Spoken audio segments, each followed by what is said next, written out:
Jesus é 100% homem e 100% Deus. Você acertou, miserável? O cristianismo é uma religião de revelação, não é uma religião de interpretação. Cristologia. Cristologia bem pensada é uma nova teologia, uma teologia onde Cristo é tudo, Ele é o centro, Ele é o princípio, Ele é o fim, tudo culmina nele, ou aponta para Ele, ou revela Ele. E aí, como é que você tá? Tudo bem? Espero que você esteja muito bem, espero que você esteja mantendo a sua sanidade mental aí na sua casa. Seja bem-vindo à nossa segunda semana da quarentena de discipulado. Nós estamos aproveitando esse tempo para poder falar sobre assuntos importantes, cruciais, que eu entendo que alguém conversaria a respeito num primeiro encontro a respeito de Jesus. Na primeira semana nós falamos sobre missiologia.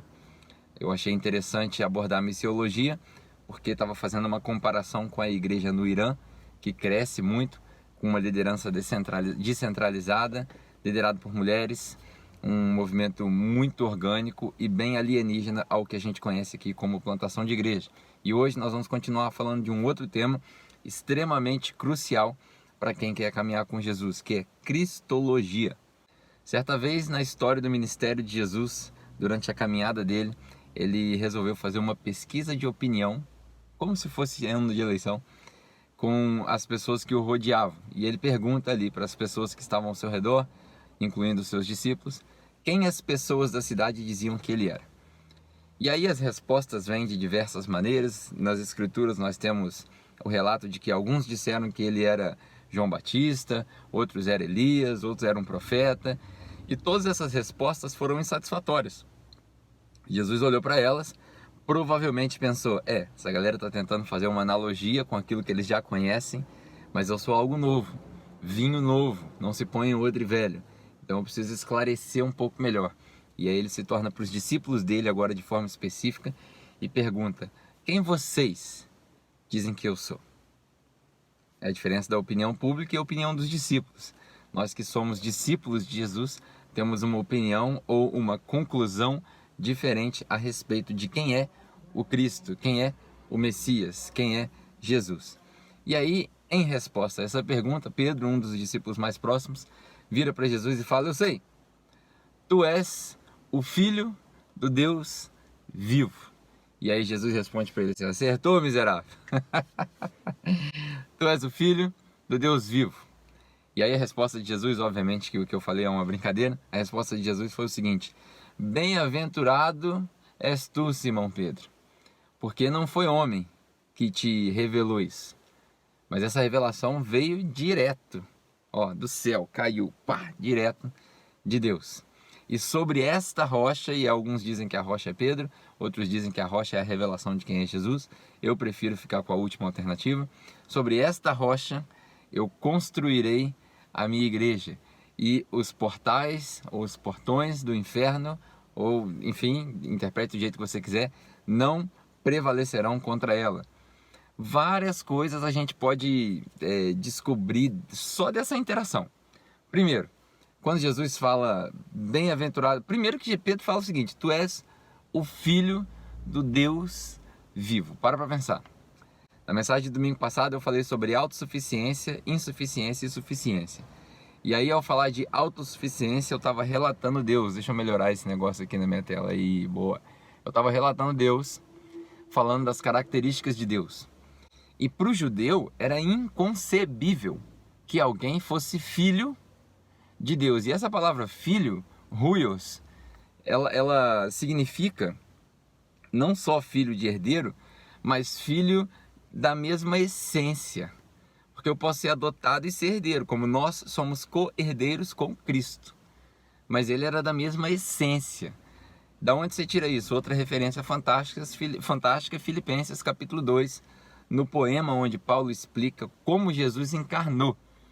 Ele, ao mesmo tempo que era Deus, e aí vale a pena você juntar também João capítulo 1, no princípio ele era o verbo, logos, que é a palavra falada, e ele era com o verbo, e ele era o verbo, e enfim, e aí você pode ler na interpretação que você quiser ler, mas indica que Jesus já estava lá no momento da criação. Então, ao mesmo tempo que Jesus já estava lá e não teve princípio, não teve criação, ele não foi criado, ele deixa esse estágio de onde ele estava, ele deixa essa, nem sei como falar, e ele encarna, e ele aparece aqui, né? Ele se manifesta aqui como ser humano, vive como ser humano, que é o texto de Filipenses, capítulo 2.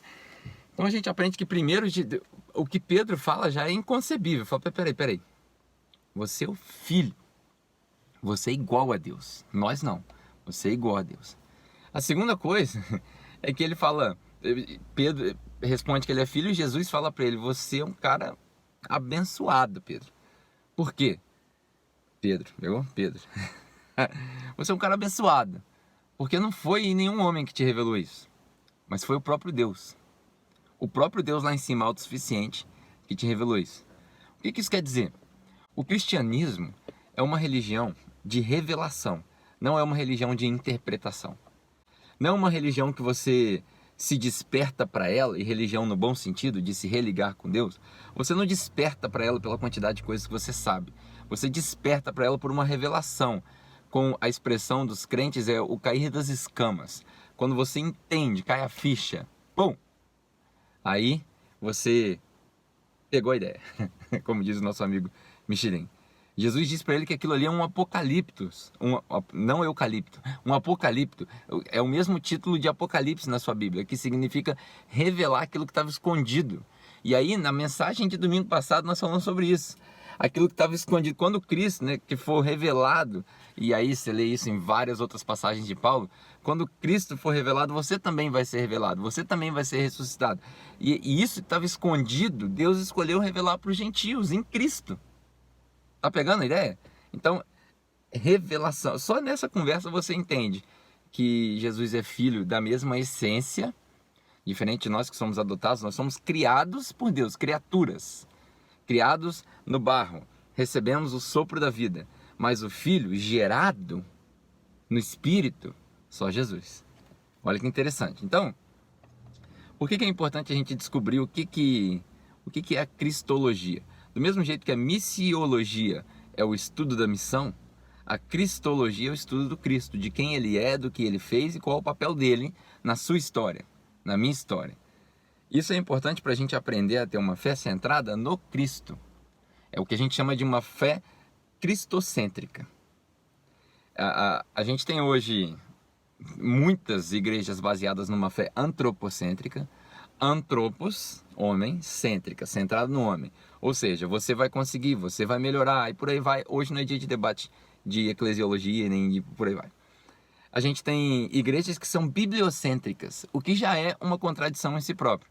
Porque Bíblia é um conjunto de livros, então como pode ser centrada em um conjunto de livros? Mas, enfim, bibliocêntricas são igrejas que são muito preocupadas, o que é bom, tá? É bom, não estou descartando isso não. São muito preocupadas com o que a Bíblia diz. Porém, se você quiser fazer um exercício de referência também, você pode voltar numa série no nosso canal que chama Bíblia pra Gente Grande. Essa série fala a respeito da origem do cristianismo, de onde a gente tirou uma das frases polêmicas da capela, que a nossa fé não está baseada na Bíblia, ela está baseada num evento, que é a ressurreição de Cristo.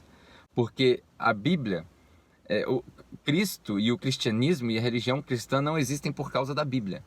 A Bíblia existe por causa dessa religião, que é baseada no evento chamado ressurreição de Cristo. Foi o que mudou a história.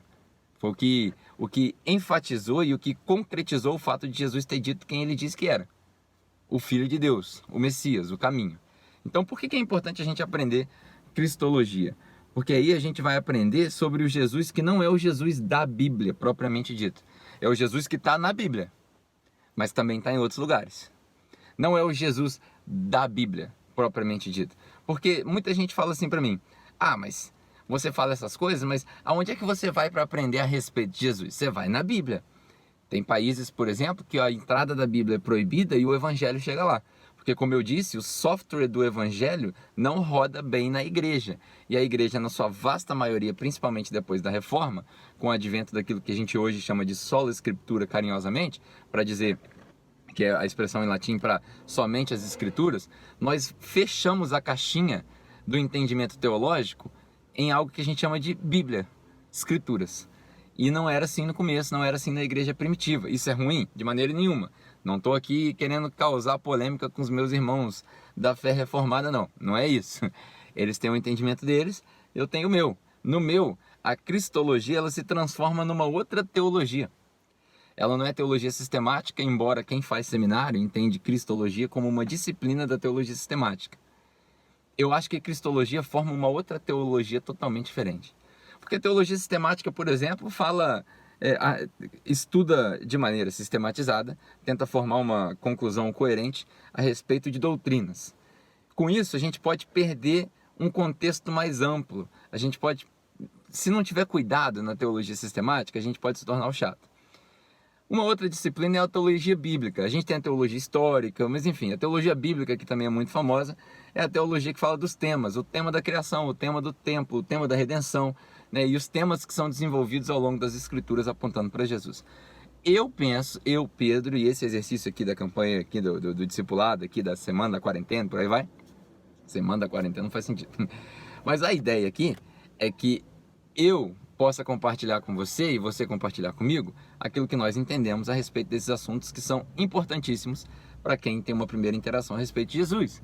E falando sobre cristologia, eu acho que a cristologia forma um pensamento totalmente novo, onde a gente pode criar um pensamento teológico, uma teologia nova, onde tudo aponta para o Cristo ou revela o Cristo, como o Antigo Testamento aponta ao longo de todos os eventos que a gente chama de atos.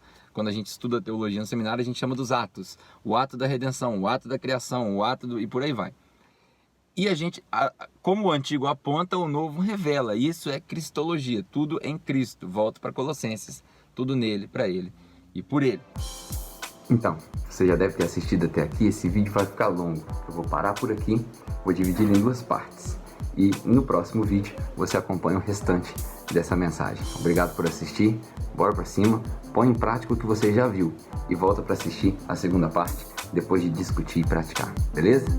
Valeu!